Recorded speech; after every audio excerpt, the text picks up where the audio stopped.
Many thanks to one original DayZ servers, Classic servers, Sgt. Pepper servers, Sea of Tools Cloud, We The Remain Roleplay, DayZ Sentinel servers, the Struggle Community, the Karma Crew servers, and DayZ Kraken leaderboards for making this video possible. DayZ 1.26 has a monstrous amount of changes to go over, and like usual, there are a lot of details below the surface that change all of the maps, not just Sakhal. So to get everybody up to speed with how 1.26 has actually changed DayZ, here are the 10 must-know changes of this patch.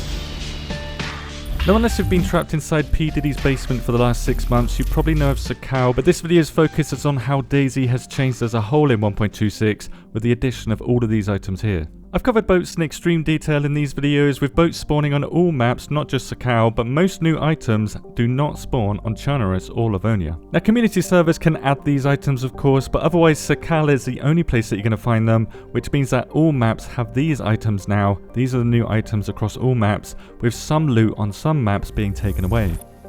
On Livonia then, the hunting jacket and pants variants Autumn, Brown and Winter will no longer spawn, and nor do any of these weapons, which is quite a few weapons. This was likely done to create differences in loot across maps, with Livonia being a country that's not exactly known for creating the VSS or the AK-74 as much as other maps, because on Chernarus only the Val doesn't spawn.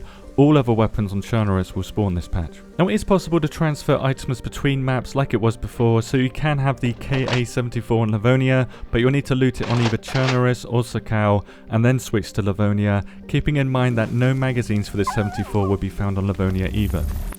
The hunting jacket and pants now have these installation values rather than all of them being high installation, and I believe that's the reason why they're split across several different maps, and bad installation was renamed to worst installation in this patch. Heat insulation values has changed on other gear too, but I'll cover that in another video, along with the huge changes to inventory sizes that you certainly will notice this patch, with Jacko on Reddit giving us some initial insight into these changes. The only other change to clothing was the plate carrier pouches now solely being repaired with the leather sewing kit instead of the sewing kit and duct tape.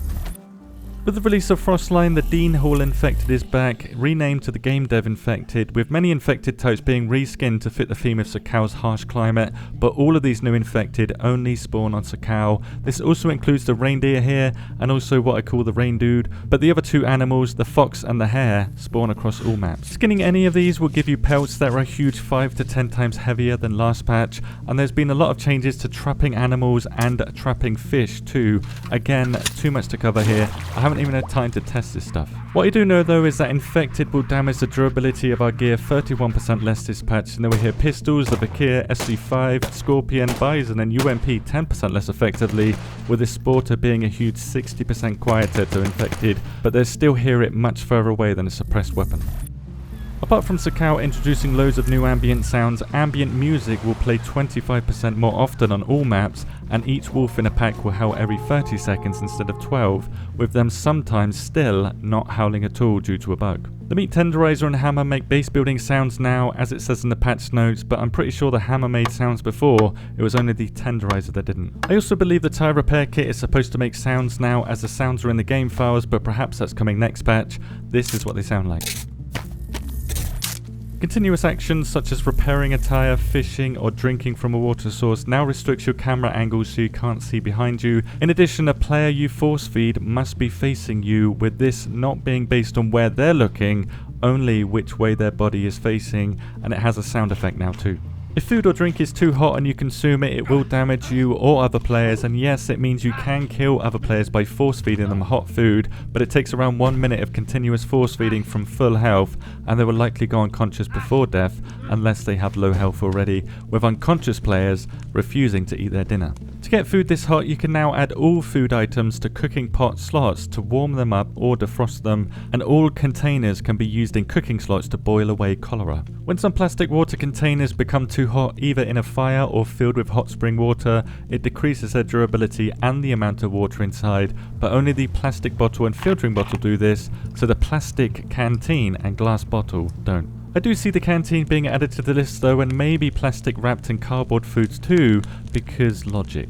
It's also logical to be able to climb out of water, which you can now do, and fishing has changed too, but at its core, fishing is pretty much the same as it was last patch. Preparing fish or cutting down trees no longer impacts your soft skills because they were removed. Soft skills are no longer in DayZ, in case you were wondering why the UI element has vanished, but the flares, they do a little twirl as they fall now, so we got that. But in all seriousness, this does differentiate the red flare from a flare gun from the red flare used in a gas attack, because with a gas attack, the flare doesn't spiral downwards.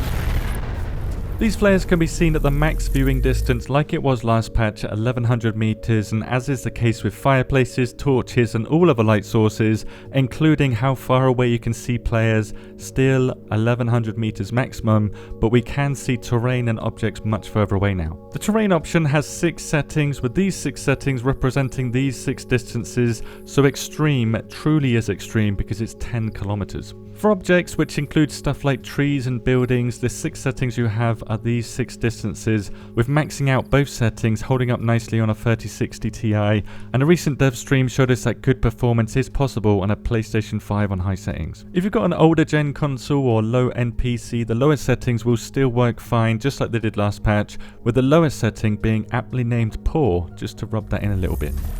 Heavy metal poisoning was added from consuming snow and hot spring water, so it is exclusive to Sakhal, but other changes to sickness are across all the maps. The first is that we now have 15 minutes of immunity from the common cold sickness when we spawn, or when we drop a stage from the sickness. So when you drop down from stage 3 to stage 2, you get 15 minutes of immunity before you can go back into stage 3. However, this patch makes it easier to get the first stage of the common cold sickness, and pneumonia was added too, which is deadly if you don't treat it. That's stage 3 common cold sickness.